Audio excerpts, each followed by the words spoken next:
Saya ini penggemar berat film-film dokumenter. Terutama yang saya suka adalah film tentang anak-anak yang terpisah dari orang tua mereka, yang kemudian mencari orang tua dan ingin bertemu dengan mereka. Nah, hal-hal semacam ini sering saya tonton dan itu membangun perasaan empati yang luar biasa terhadap mereka yang tidak punya orang tua, kehilangan orang tua, atau dibuang oleh orang tua.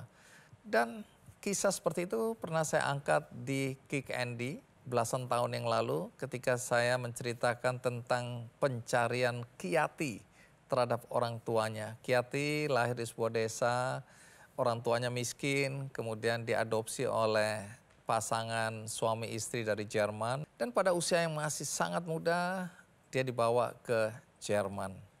Kiati yang tumbuh dewasa menyadari bahwa fisiknya berbeda dengan anak-anak orang tuanya yang lain. Belakangan akhirnya orang tuanya menceritakan bahwa memang dia bukan anak kandung mereka. Singkat kata, Kiati mencari orang tuanya. Dan saat itu kami mendapatkan informasi, kami mempertemukan Kiati dengan ibunya karena ayahnya sudah tiada. Hari ini saya mengundang dua tamu saya yang mengalami perasaan dibuang, perasaan tidak dicintai, perasaan tidak dihargai. Tapi apakah kemudian mereka harus menderita seumur hidup? Apakah kemudian mereka tidak bisa bangkit untuk menapaki kehidupan yang lebih baik? Itulah yang akan saya ceritakan. Tamu kita yang pertama adalah Niatus Soliha. Apa kabar Niatus? Alhamdulillah, baik. Baik. Jadi pertama tentu apa yang terjadi dengan tanganmu? Boleh tahu? Karena sudah takdir dari Allah, sejak lahir sudah seperti ini. Sejak lahir tanganmu seperti ini. Iya, Jadi Niatus nggak punya jari-jari. iya, tidak punya jari. Oke. Apakah ini alasan sehingga orang tua Niatus tidak mengakui Niatus sebagai anak? Sepertinya seperti itu. Menurut informasi yang selama ini aku dapatkan, kurang lebih seperti itu. Tapi hal ini masih simpang siur. Alasannya saya belum menemukan jawaban dari mereka karena sejauh ini kita belum pernah diskusi atau ngobrol secara serius atau permintaan maaf dari mereka atau cerita dari mereka itu belum pernah. Sehingga saya juga belum tahu apa alasan mereka tidak menganggap seperti itu. Jadi kamu tidak diakui sebagai anak. Menurut informasi seperti itu. Apa betul katanya ketika kamu lahir dengan kondisi fisik seperti ini, bahkan ayahmu itu mau membuang kamu ke sungai? Karena pada saat itu saya juga tidak tahu apakah itu terjadi beneran atau tidak. Tapi selama aku hidup, ada beberapa orang yang mengatakan bahwa hal itulah yang terjadi pada waktu itu. Tapi kembali lagi, aku juga belum bisa menyimpulkan bahwa hal itu benar-benar terjadi. Tapi insya Allah, aku berpikir positif, semoga itu hanyalah obrolan belaka dan tidak nyata. Oke, jadi itu omongan yang kamu dengar dari lingkungan tetangga begitu? Iya, Dari dari masyarakat tetangga. di tempat kamu lahir? Iya, banyak sekali omongan seperti itu. Oke, tapi kamu belum pernah konfirmasi ke orang tua kandung yang melahirkan kamu? Belum pernah, belum ada obrolan serius, belum ada klarifikasi dari mereka. Baik, ini menarik ya. Karena kemudian kamu waktu lahir, kalau dari omongan tetangga, Iya, kamu mau dibuang oleh ayahmu terutama, tapi belum dikonfirmasi ya. iya, Nah, artinya kemudian kamu tidak tinggal bersama orang tua. iya. Kamu Tidak. tinggal sama siapa? Sama kakek, sama nenek. Tapi pada waktu itu, saya tidak mengetahui bahwa kakek dan nenek ternyata itu bukan orang tua saya. Tadinya kamu Nyangkanya pikir saya adalah mereka adalah yang melahirkan saya. Oke, sampai umur berapa kamu nggak tahu bahwa kakek nenek ini bukan orang tua kandungmu? Dari sejak SD, kurang lebih kelas 3 atau kelas 4. Baru kamu tahu bahwa mereka ini sebenarnya kakek nenekmu, Iya, bukan orang tua kandungmu. iya. Baik, nanti cerita apa yang terjadi. Tapi sekarang ini masih sekolah atau sudah bekerja?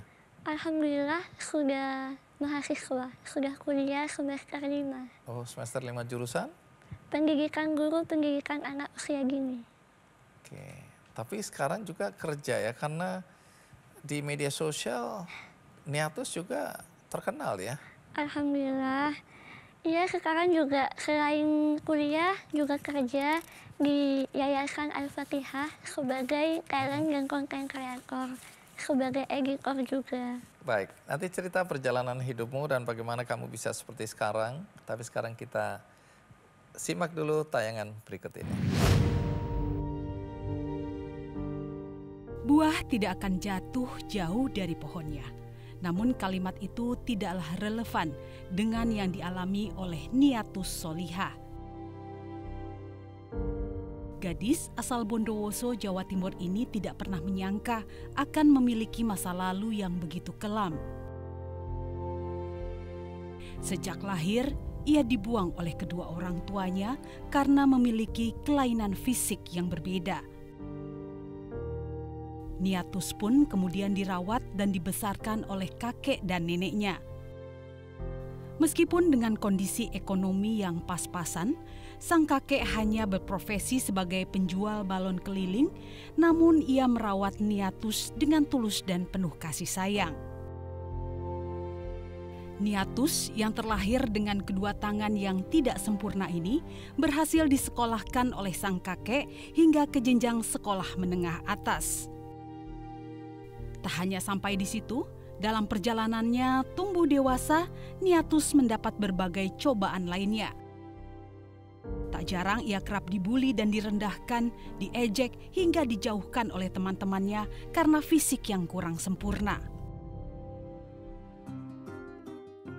Meski begitu, Niatus telah membuktikan bahwa dirinya bisa bangkit dan meraih kesuksesan. Berkat ketekunannya, kini ia mendapatkan kesempatan untuk mengenyam pendidikan di bangku perkuliahan setelah mendapat beasiswa di salah satu perguruan tinggi swasta di Semarang. Bahkan kini Niatus juga berhasil mengumpulkan pundi-pundi rupiah dengan menjadi seorang konten kreator di media sosial pribadinya. Niatus percaya bahwa masa lalunya yang kelam tidak mempengaruhi masa depannya yang dimana ia isi dengan kebahagiaan dan kesuksesan.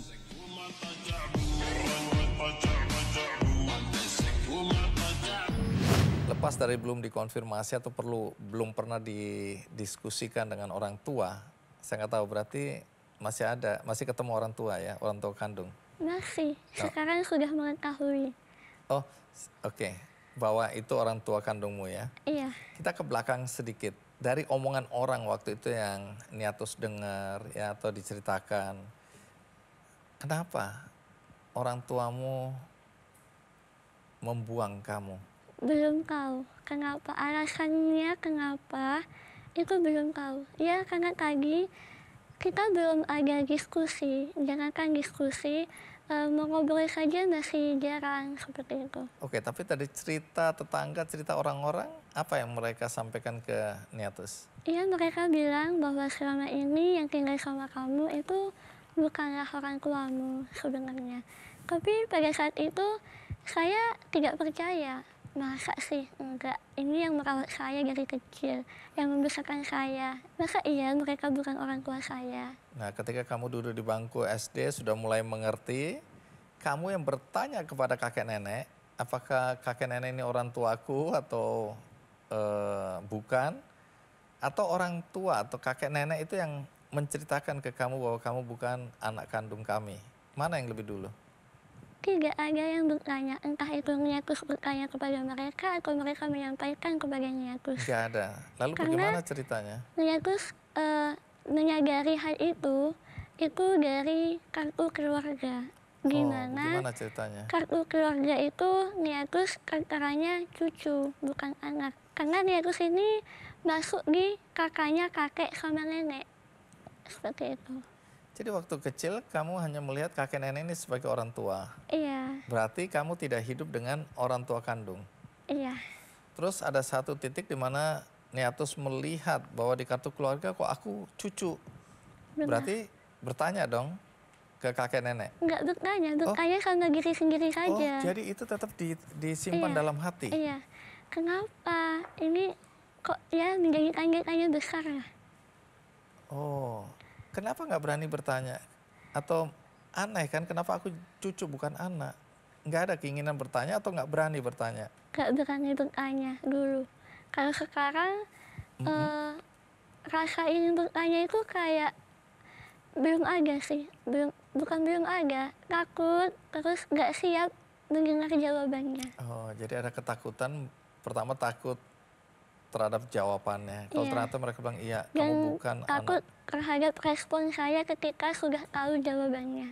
Oh, jadi kamu juga menjaga perasaanmu ya, jangan sampai Iya, kamu kecewa, marah, karena atau di luar dugaan kamu bukan anak kandung. Jadi kamu nggak mau menerima kenyataan sebenarnya ya, kurang lebih waktu seperti itu itu. ya. Tapi katanya kamu diledekin oleh tetangga-tetangga ya, karena mereka udah tahu masa kecilmu, masa lalumu gitu ya. Iya, Ledekannya biasanya apa ya? aduh, kalau soal ledekan itu sudah banyak banget perkataan-perkataan yang menurut saya itu sudah tidak pantas untuk dikatakan terhadap orang lain. Ini di lingkungan rumah atau di sekolah?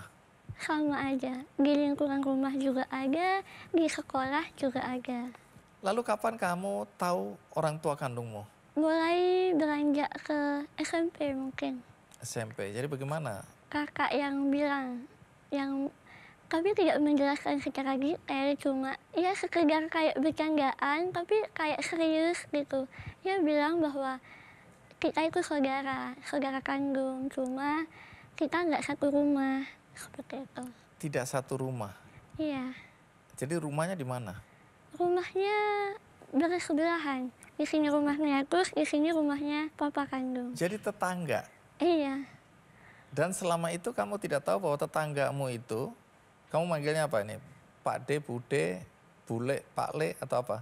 Iyu, Iyu. Bude, Terus ke yang laki suaminya, Caca. Iyu dan Caca. Iya, Nah, kamu panggil Iyu dan Caca, kamu tidak tahu bahwa itu adalah sebenarnya orang tuamu. enggak. Dan mereka tidak juga menunjukkan bahwa kamu adalah anaknya. Kalau papa belum. Kalau ibu, gimana ya menjelaskannya? Ibu itu sebenarnya sadar bahwa Netus ini adalah anaknya. Cuman karena ibu sepertinya takut sama papa, sehingga secara perlahan pikirannya terpengaruhi dan keikut-ikut begitu. Tidak mengakui.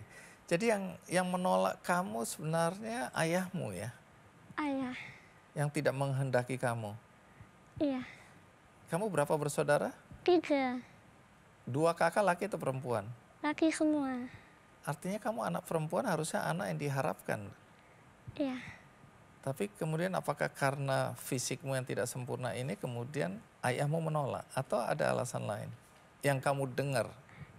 kalau yang saya dengar ya seperti itu, karena keterbatasan fisik yang saya punya sehingga beliau belum bisa mengerti. Kisah Niatus ini mengingatkan saya pada cerita tentang seorang anak asal Korea, anak perempuan yang lahir juga tidak sempurna karena tangannya hanya seperti ini, seperti kepiting. Ayahnya yang melihat bahwa anak yang dilahirkan oleh istrinya ini tidak sempurna, memiliki kelainan, ayahnya kecewa dan bahkan hendak mengakhiri kehidupan sang anak. Tapi ibunya menolak. Ibunya tetap ingin agar anak ini bisa diasuh dan tumbuh besar layaknya anak yang lain. Terjadi pertengkaran, ayahnya akhirnya meninggalkan rumah karena malu punya anak cacat. Apa yang terjadi kemudian pada anak ini? Ibunya dengan segala jeripaya, dengan ketabahan yang luar biasa, kecintaan pada sang anak, akhirnya mendidik anak ini untuk bisa menjadi pemain piano yang handal. Singkat kata, setelah dewasa dia sangat terkenal di Korea Selatan, bahkan di dunia sebagai anak ajaib karena mampu memainkan piano dengan sangat piawai, hanya dengan jari-jari yang tidak sempurna. Anak itu bernama Hi Ah Lee. Hi Ahli pernah ke Jakarta dan tampil di acara Kick Andy tahun 2008. 15 tahun yang lalu, saya menampilkan dia dan menceritakan kisah yang luar biasa ini. Jadi, Niatus, ada cerita juga seperti ini di belahan dunia yang lain. Sekarang aku mau tanya soal kondisi ekonomi kakek dan nenek yang memeliharamu dari kecil dengan kasih sayang itu. Situasi kondisi ekonominya waktu itu bagaimana? Tidak bisa dikatakan berkecukupan, mungkin masih di bawah rata-rata. Karena pekerjaan kakek itu hanya penjual balon keliling. Penjual balon keliling. Iya.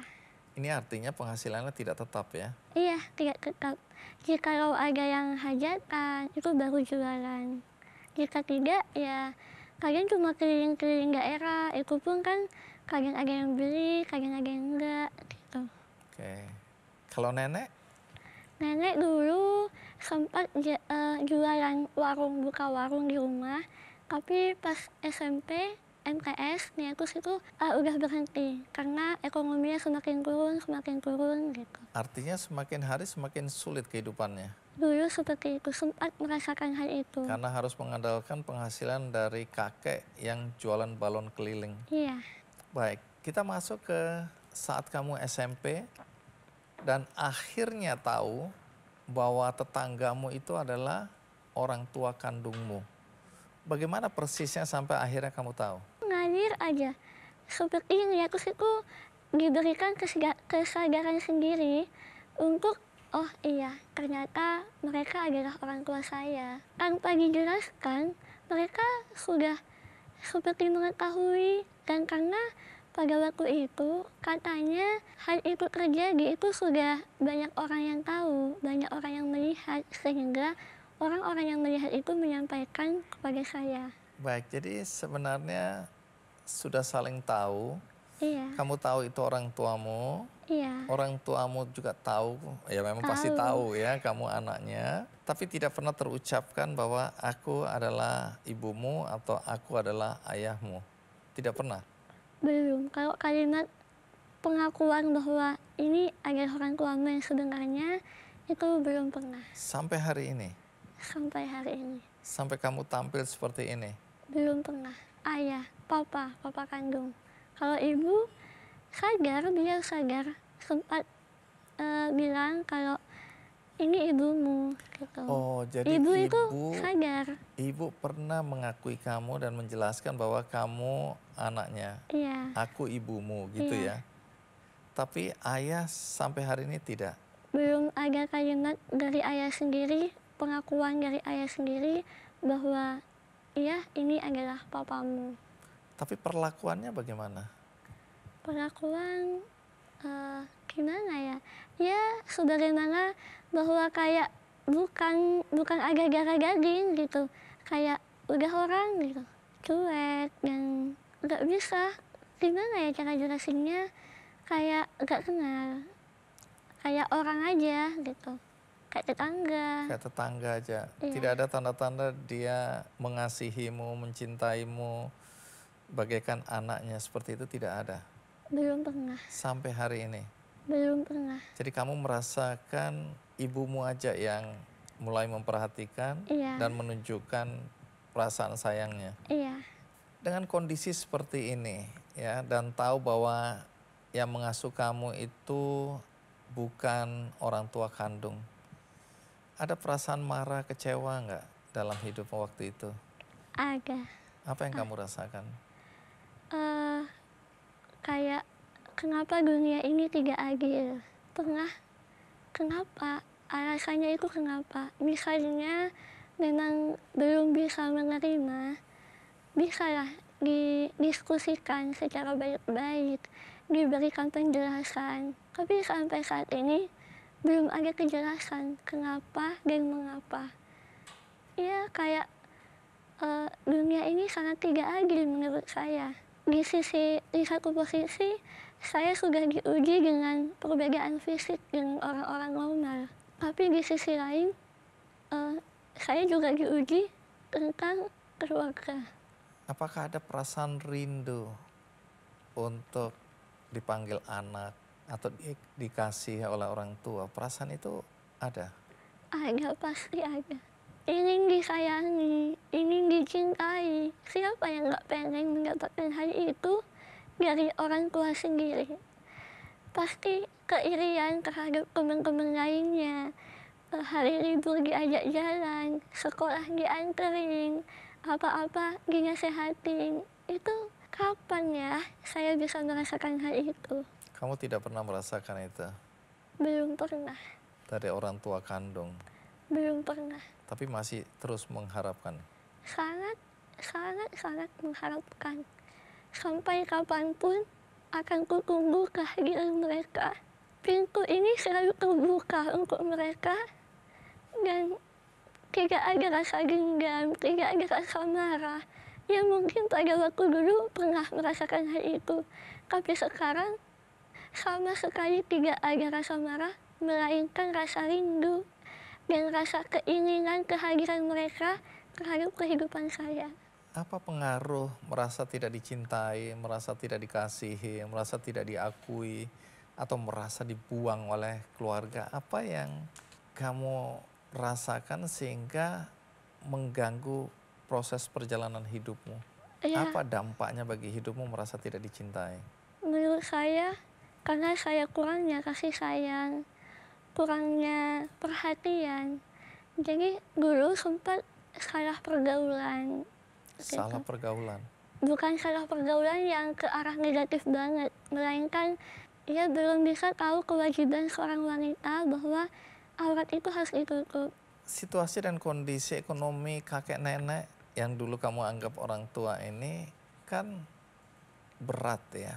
Berat Lalu kok sekali. bisa kamu sampai kuliah seperti sekarang ini? Siapa yang membiayai? Saat ini yang membiayai alhamdulillah dari pemerintah. Beasiswa? Tapi iya, dari beasiswa. Atas prestasi apa?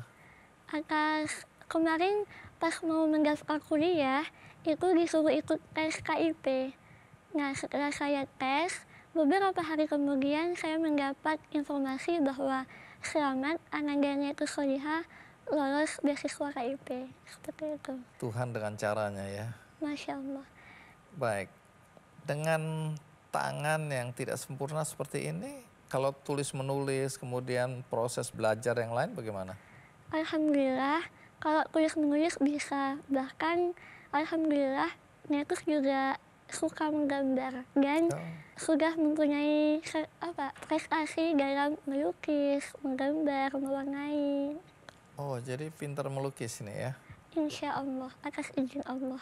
Tapi sempat katanya untuk ikut meringankan beban kakek nenek yang dulu dianggap orang tua itu jualan di sekolah ya? Iya. Jualan sempat. apa? Udah bermacam-macam apapun yang bisa jadi uang itu Netus jual. Ini waktu sekolah tingkat apa ini? SD, dari SD. Oh SD, jadi dari SD sudah jualan Iya. untuk membantu ekonomi keluarga. Iya, karena pada saat itu ekonomi tuh lagi turun banget. Kakek pinjam ke bank, pinjam uang ke tangga, sampai tiba beras habis, makan cuma pakai mie goreng di bareng-bareng, itu pernah. Sampai pokoknya susah, uang saku aja kadang nggak ada pada waktu itu. Nah disitulah kayak tiba-tiba muncul aja untuk gimana kalau kamu juga cari uang. Kalau nama Niatus itu siapa yang ngasih? Kakek. Artinya apa? Boleh tahu Niatus Solihah? Sepertinya insya Allah niat untuk menjadi anak yang solihah. Oh, Niatus, niat untuk jadi anak yang soleh ya. Iya. Baik, dan terwujudlah ya Insya impian Allah kakek masih dan jauh nenek ya. dari kakak itu. Amin. Kalau boleh tahu umur nih, umurnya berapa? Baru 20 tahun. 20 tahun. Iya. Oke, sudah semester 5. 5. Terus follower di TikToknya sudah 1,6 juta. Alhamdulillah. Terus kemudian di YouTube yang katanya tidak aktif itu udah 6.000. Instagram Oke. juga ada. Oh Instagram juga ada. Followersnya berapa kalau Instagram? 14,2. Jadi awal mulanya gimana kok bisa sekarang terkenal betul di media sosial ini? Amin. Gimana ya, itu hanyalah kegabutan sebenarnya. Oh iya? Nggak Gimana? ada niat untuk menjadi seorang konten kreator pada awalnya. Karena saya gabut, tidak ada kerjaan pada waktu itu, saya mencoba untuk sholawatan dengan direkam. Tapi pada waktu itu kayak masih ragu nih, mau diupload nggak ya, gitu. Karena pada waktu itu masih 50% niatus itu nggak percaya diri. Bahkan punya sosial media Facebook, itu niatus nggak pernah mengupload bagian utuh. Jadi kayak selfie aja, tidak Jadi orang tidak menampakkan tahu. kekurangannya terus. Oke, terus? Tapi tiba-tiba aja rasa keberanian itu ada. Nah, terus upload lah di TikTok. Gak lama kemudian, baru beberapa menit, gak nyampe setengah jam, tiba-tiba udah notifikasi rame banget. Nah, jadi kayak, aduh, apa nih? Aduh, gimana nih? Gitu, kayak kaget banget. Rata-rata komentarnya apa waktu itu? Alhamdulillah positif, banyak yang nge-support gitu. Dan dari situ kayak ngerasa, oh ternyata yang sayang sama Niatus banyak ya gitu. Nah dari situ juga Niatus juga merubah cara berpikir bahwa udah yang tadinya kamu iri, kamu gak percaya diri, kamu marah terhadap orang-orang yang selalu mengejek kamu, sekarang kamu gak perlu memikirkan mereka. Karena di balik mereka masih banyak nih orang-orang yang sayang sama kamu, masih banyak yang mendoakan kamu gitu. Kalau kamu hanya memikirkan mereka, kamu nggak bakal berkembang. Itu pikiran yang ada waktu itu ya? Iya. Jadi positif juga buat Niatus ya? Dari situ juga kayak, oke, mulai sekarang bulian, cacian, ejekan, remehan, jadikan itu motivasi, tunjukkan pada dunia bahwa kamu bisa jadi orang yang hebat, dan tidak seperti yang mereka katakan bahwa kamu hanya menjadi beban keluarga, kamu nggak bisa apa-apa. Sok semangat sekarang, tunjukkan kepada mereka bahwa kamu bisa tinggi derajatnya daripada mereka. Tunjukkan pada mereka bahwa mereka salah. Gitu. Oke, jadi ini menjadi penyemangat ya. Iya. Di media sosialmu apa yang biasanya Niatus sampaikan? Sekarang random, tapi lebih ke motivasi, ngaji, sholawatan. Kalau live itu isinya sholawatan sama murotalan. Tapi kadang juga kalau ada request dangdutan, jadi ya dinyanyiin tapi nggak sesering sholawatan. Lebih ke sholawatan sama ngaji. Oke. Kalau ada orang yang mengatakan, Niatus di media sosial itu hanya mengeksploitasi ya kondisinya, masa lalunya. Apa tanggapan Niatus? Memang setiap orang itu mempunyai tanggapan yang berbeda-beda. Kita tidak bisa memaksa mereka untuk berpikiran yang sama terhadap kita, karena kita mempunyai otak yang berbeda. Jadi, it's okay, terserah mereka mau menilai saya seperti apa. Yang terpenting, niat dan tujuan saya itu bukanlah hal itu, melainkan Niatus ini malah tujuan utamanya ingin menginspirasi anak-anak muda sekarang untuk lebih semangat lagi. Walaupun keadaannya nggak sempurna, walaupun nggak jauh dari kasih sayang orang tua, ataupun apapun itu masalahnya, jangan jadikan itu sebagai alasan untuk kamu stagnan di situ aja. Gitu. Jadi ayolah berkembang. Jadi itu yang ingin Niatus sampaikan ya melalui media sosial tadi, melalui TikTok, apakah itu YouTube, menginspirasi orang-orang yang mungkin punya perasaan seperti yang tadi Niatus ceritakan ya. Karena Niatus tidak pengen apa yang Niatus rasakan pada dulu itu tidak dirasakan oleh orang lain. Yang tadinya Niatus ngerasa nggak semangat, mungkin sama kayak mereka-mereka sekarang yang ngerasa, aduh aku nggak bisa apa-apa nih. Nah, di sini jadikan Niatus sebagai pelajaran bahwa enggak kok, kamu tuh bisa jadi apa-apa sebenarnya.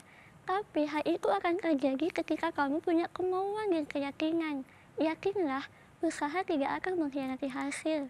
Luar biasa. Nah, Niatus, saya selalu ingin kalau mengundang tamu di acara Ki Candy, setelah mereka berbagi cerita, saya ingin juga ada kesempatan bagi tamu-tamu saya untuk bicara kepada penonton.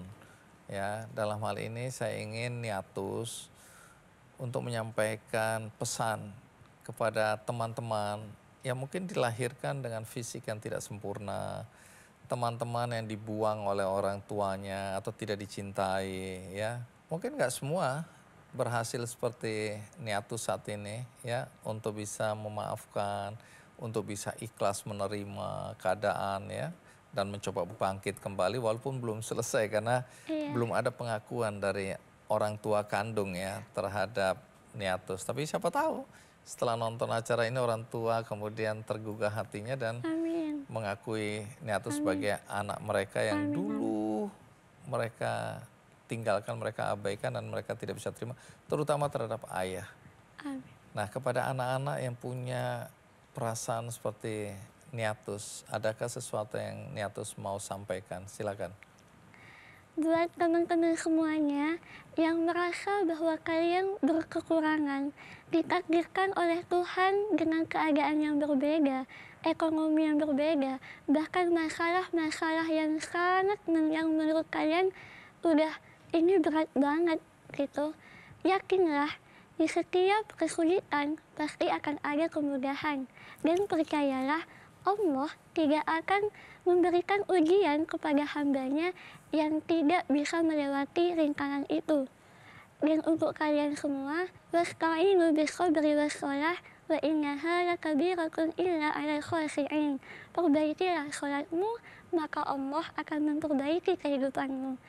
Yuk sekarang berdamai dengan keadaan, maafkan segalanya, apapun yang mereka katakan, apapun yang membuat kalian tidak tenang, maafkan, insya Allah akan ada hikmah di balik apa yang kalian hadapi saat ini.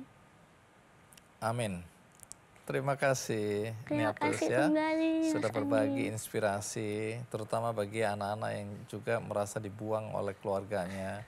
Tentu doa kami agar setelah ini, agar dalam kehidupan yang akan datang, Niatus bisa kumpul dengan keluarga Amin, kandung amin. ya. Terus lanjut doanya ya Allah. Baik.